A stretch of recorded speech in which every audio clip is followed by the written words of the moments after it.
Insects are becoming a trend. The Western diet has to kind of shift and change.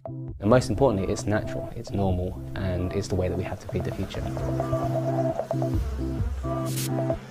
We're facing big global challenges. People don't believe that they can make a change, but you really, really can, because you making a change is the only change you can really make. When it times it by 9 billion people, it makes a fundamental difference to the way that we live on this planet.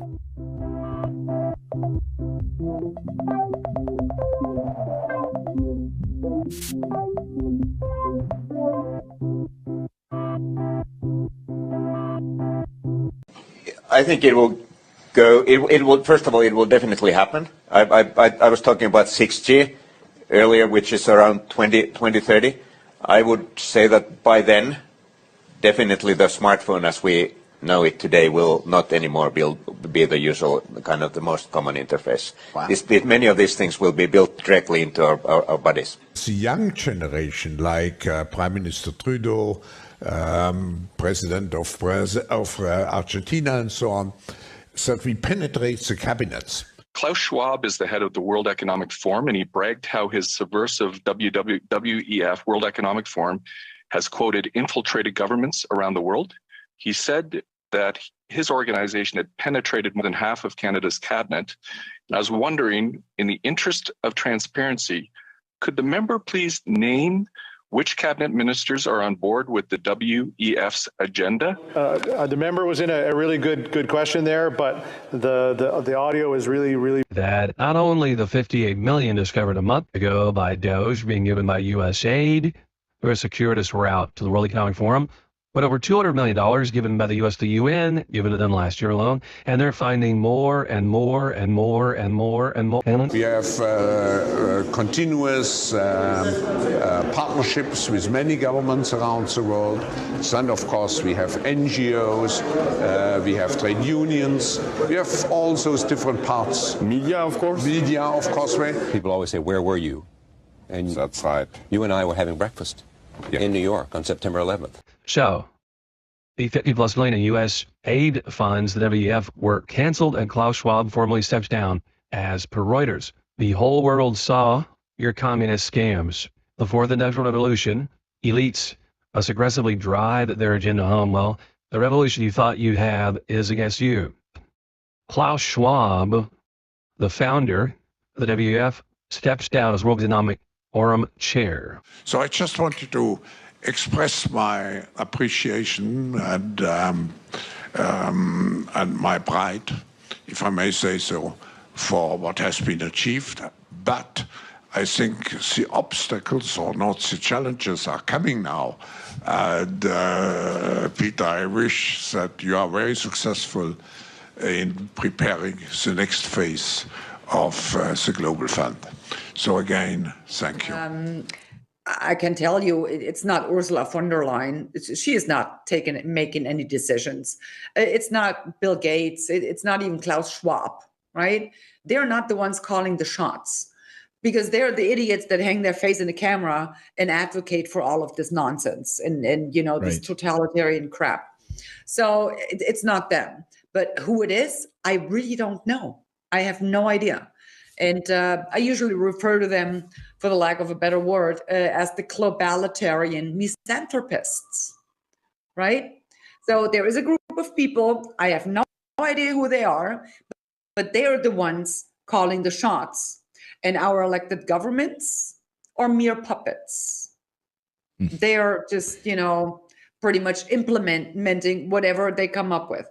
To what end and what their goal is, to me, it seems quite obvious. It is to ultimately erect a one world government and to transform our liberal, open, democratic, equal societies consisting of free individuals into some kind of a collectivism where the individual is becoming merely a malleable part that can be shuttled around any which way the globalitarian misanthropists need you to be shoveled around. We're living through a pandemic that continues to ravage communities in every corner of the globe. Climate change wreaking havoc on our planet. with the most vulnerable suffering most of all. The few weaponizing lies and disinformation at the expense of the many. And from the horrific war in Ukraine to the rolling back of constitutional rights here in the United States, we are witnessing a global assault on democracy and freedom.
There is one group that has never hidden its desire to shape the world in its own image.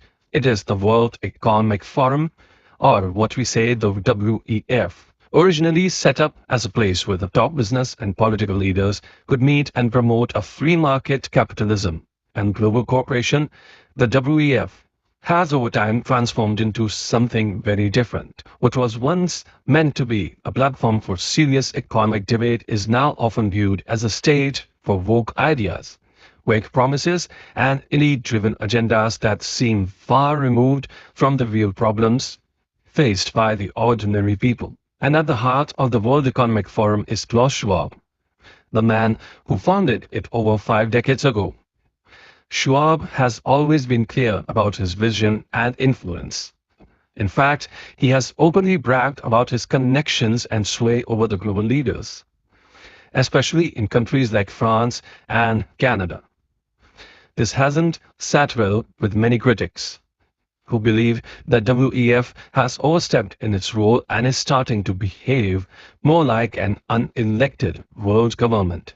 But things are about to change, or are they? On 21st of April, Klaus Schwab has officially stepped down from his role as the chairman of the World Economic Forum. In a statement, he stated, and we quote, "As I enter my 88th year, I have decided to step down from the position of the chair and as a member of the board of trustees with immediate effect." The World Economic Forum thanked Schwab for his 55 years of service and praised his role in shaping the forum into what it is today, a key global platform, or what we say, an elite platform that is now controlling many parts of the government in the world. They added that in a rapidly changing world, the need for open and inclusive dialogue is more important than ever. Of course, whether the World Economic Forum truly promotes inclusive dialogue is highly questionable. Many argue that it only serves the interest of the global elite. Earlier this month, Reuters had already reported that Schwab is planning to step down from the leadership, but no clear date was ever provided. And now, when he has stepped down, a new leader has come into focus. The board met and has appointed Peter Brabeck-Letmathe as the interim chairman. And now, here it is where the things get even more worrying. Peter Brabeck is no stranger to the controversy. As the former CEO and chairman of Nestlé, he has stated and has shared a lot of criticism. Under his rule, Nestlé controlled a large part of the world food chain, and sadly still continues to do so. Nestlé has been long accused of unethical practices across the globe, from aggressive marketing of baby formula in developing countries to draining water supplies in drought-hit regions. The list of issues linked to the company is long and ugly. But what truly shocked people was Brabeck's views on something as basic as water. During his time at Nestlé, he openly questioned whether water should be considered as a human right. He stated, and we quote, "There are two opinions on the matter. The one opinion, which I think is extreme, is represented by the NGOs, who bang on about declaring water as a public right. That means that as a human being, you should have a right to water. But now that is an extreme solution. Yes, you heard that right. The man who now leads the World Economic Forum now thinks that the idea of water as a fundamental human right is an extreme solution. And of course, this opinion is conveniently benefiting Nestlé, the world's largest bottled water supplier, which controls a significant portion of the global water business. Nestlé itself is accused of many human rights violations and ending the breastfeeding concept. And so, putting Brabeck in charge is like replacing a fox with a wolf. If Klaus Schwab had a vision of reshaping the world according to elite interest, Peter Brabeck may push those interests even further, but with a less subtlety and more corporate arrogance. Klaus may have been clever in many ways, but appointing Brabeck could be his final trick, handing the reins to someone who might be even more ruthless. Schwab may be gone, but the World Economic Forum's grip on global narrative continues, and under Brabeck, it may even become tighter. Die eine Anschauung, extrem würde ich sagen, wird von einigen von den NGOs vertreten, die darauf pochen, dass Wasser zu einem öffentlichen Recht erklärt wird. There is so much of significance going on in the world that totally dominates the media cycle. You know, we're talking interest rate rises, war, politics, but believe me, it's all a part of a steady diet of distraction. Now, I say distraction because there are many other things going on that receive next to no public attention, but they really do have the potential to influence your life. Now, some of them involve our regular sparring partners on this program, people or groups like the World Economic Forum and the United Nations. Take, for example, the United Nations. The UN is warning that the world is headed towards a global recession and prolonged stagnation unless we quickly change the current policy course of monetary and fiscal tightening in advanced economies. That's contained in a new report released by the UN Conference on Trade and Development. It goes on to say the policy-induced global recession could be worse than the global financial crisis of 2007 to 2009, and adds excessive monetary tightening and inadequate financial support could expose developing world economies further to cascading crises. And while all regions will be affected, alarm bells are ringing most for developing countries, many of which are edging closer to debt default. Let me put that in plain language to you. As the Western world puts up interest rates and stops the money printing, the world is grinding to a halt, and it could cause a catastrophic financial problem. But the underlying undercurrent of this is that if we didn't have so many pesky governments and inept politicians to ruin our lives, then maybe we wouldn't be driven into this recession. And I suspect the United Nations means things would be so much better if the UN, in all its unelected wisdom, was actually running the world. Then you see they could enact more policies from our overlords at the World Economic Forum. We speak about them all the time here. They are still keen on transforming the world in their image via the Great Reset and the grandly titled Fourth Industrial Revolution. And I have to say, they sound somewhat buoyant over how things are progressing thus far. See, right now, the WEF are providing a platform for those pushing a My Carbon initiative. And okay, they'll describe it differently, but in my words, it's essentially a personal carbon social credit system that will track everything you do, everything you buy, everything you eat. It's like Big Brother. Now, to understand why the WEF are so happy, I'm going to quote directly from their website. Here it goes. COVID-19 was a test of social responsibility. A huge number of unimaginable restrictions for public health were adopted by billions of citizens across the world. There were numerous examples globally of maintaining social distancing, wearing masks, mass vaccinations, and acceptance of contact tracing applications for public health, which demonstrated the core of individual social responsibility. That's the WEF's words. And why wouldn't they be encouraged by that? I mean, the world accepted unimaginable restrictions with nary a whimper. Just imagine how that is going to embolden their next PSYOPs project as they attempt to enslave us all. And they're also boasting about their fourth industrial revolution. It's making progress, apparently. And they're using blockchain technology, likely, which will be integrated with central bank digital currencies, to keep track of everything we do. But it's all to save the planet, of course. That's why you see they advocate increased costs for carbon-intensive activities. Now, these activities are things like transport, construction, electricity and the like. And they also want to reduce demand for certain, quote, unspecified things. But I'm guessing they mean the important stuff that I just discussed, that really builds a civilised society. But of course, it could also include, say, meat, air travel, how many children you can have. I mean, who knows how far they want to take this demand reduction in the name of decarbonising the planet. And to top it all off, they want the setting of personal levels of acceptable emissions and a new definition of a fair share of personal emissions to enter the lexicon. Nothing to worry about there at all, is there? Now, if you are a conspiracy theorist, which is actually the name the left give to those who can predict the future with remarkable accuracy, you might think this is all happening by design. I mean, the WEF have been upfront about their agenda for us. WEF founder Klaus Schwab even wrote about it in a book entitled The Great Reset. That's where you'll own nothing and be happy. And we do see a global coordination of attacks on our way of life, on our customs, our morals and our values.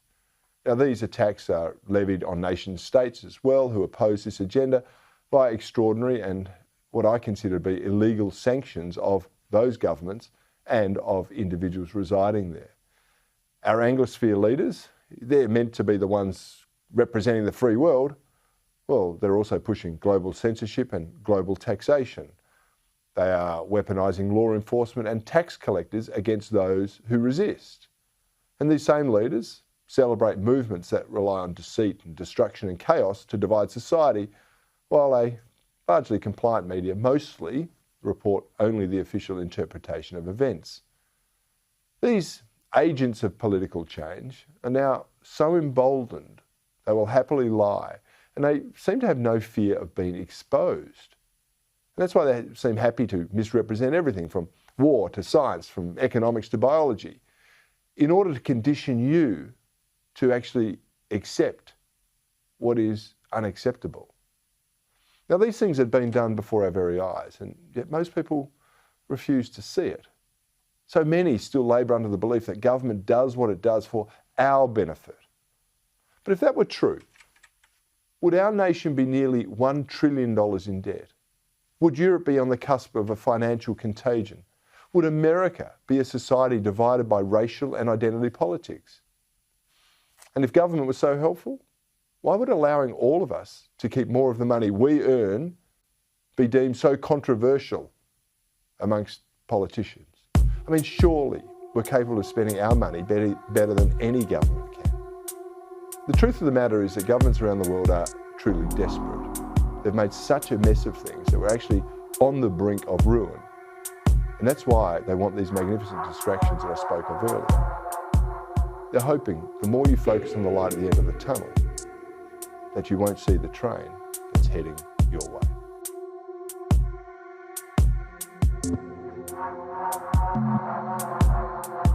Have you ever wondered what NESARA and GESARA stand for? Let's break it down. NESARA is the National Economic Security and Reformation Act. It's focused on economic reform within the United States, aiming to eliminate debt, create a fair tax system, and provide financial security for everyone. GESARA is the Global Economic Security and Reformation Act. It takes those same principles and expands them worldwide, creating a system of global fairness and prosperity. Together, NESARA and GESARA aim to bring financial equality, release suppressed technologies, and reset the world's economy for a brighter future.